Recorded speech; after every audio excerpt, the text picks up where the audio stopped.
Baik, terima kasih. Saya akan memaparkan materi tentang ruang lingkup biologi. Biologi adalah salah satu bidang ilmu dalam sains yang mempelajari segala sesuatu tentang makhluk hidup. Istilah biologi berasal dari bahasa Yunani, bio kehidupan, sedangkan logos berarti ilmu. Secara harafiah, biologi adalah ilmu yang mempelajari kehidupan. Biologi sebagai ilmu pengetahuan atau sains memiliki ciri-ciri sebagai berikut.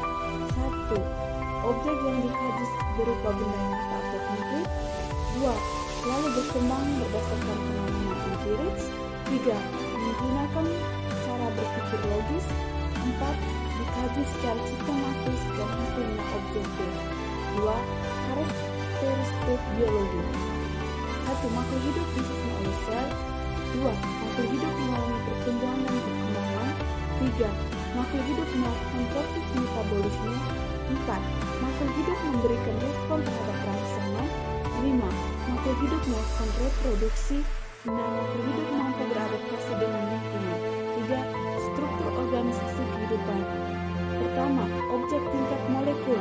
Molekul akan bergabung melalui reaksi kimia, maka akan terbentuk partikel yang disebut molekul. Panjang 15. Genetika pewarisan sifat. 16. Ekologi timbal balik antara makhluk hidup dan lingkungannya. 17. Ekologi perilaku dan cara hidup.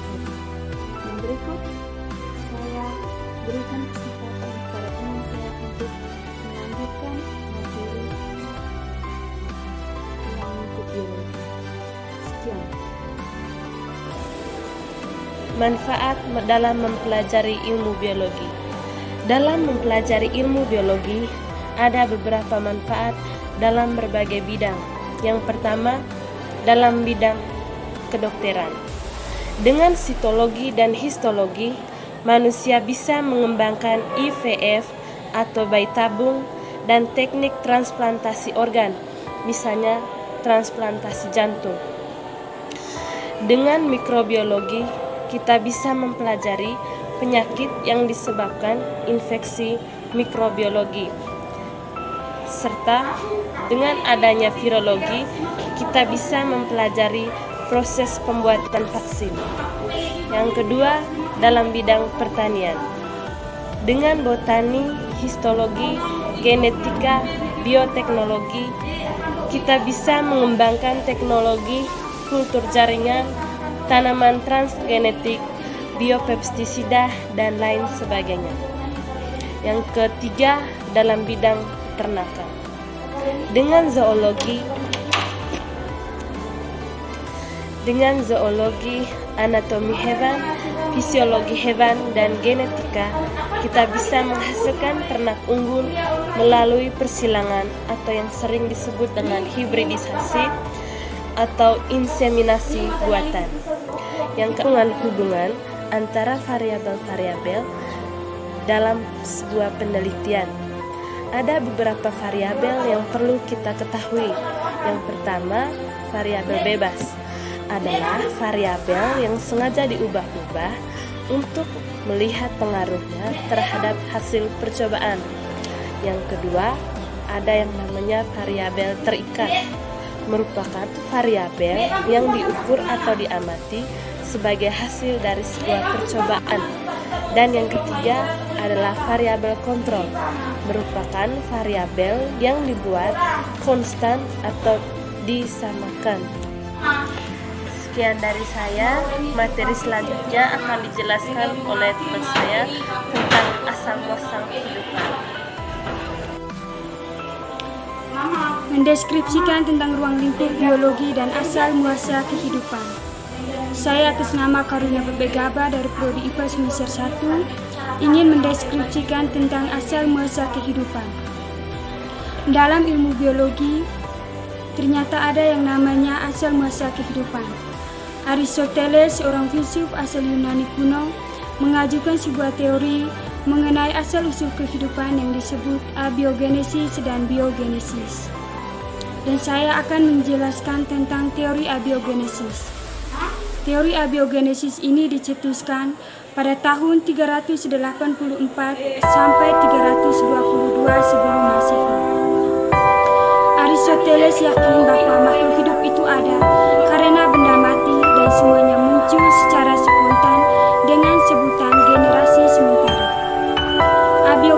menyatakan bahwa asal-usul kehidupan adalah makhluk hidup berasal dari benda tak hidup atau mekanisme spontan.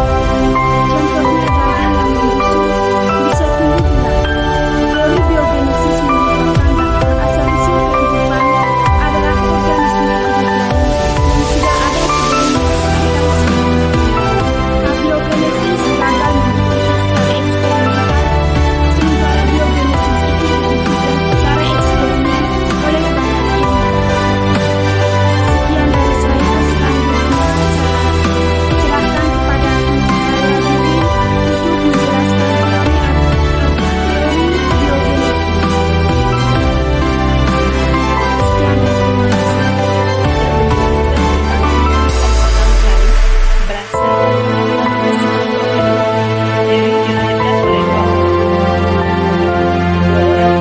dua orang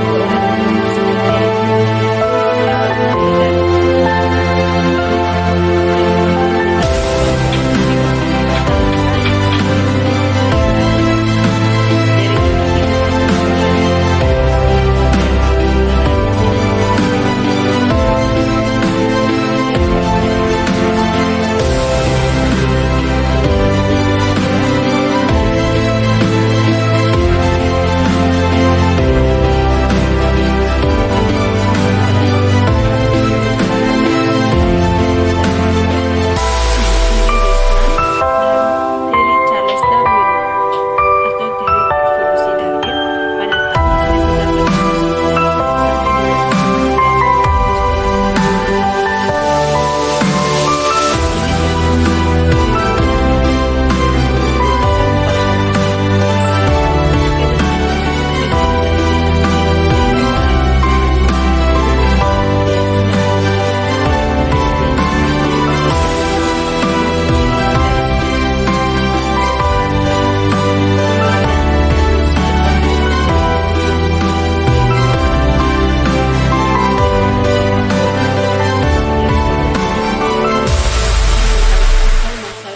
1940 biologi.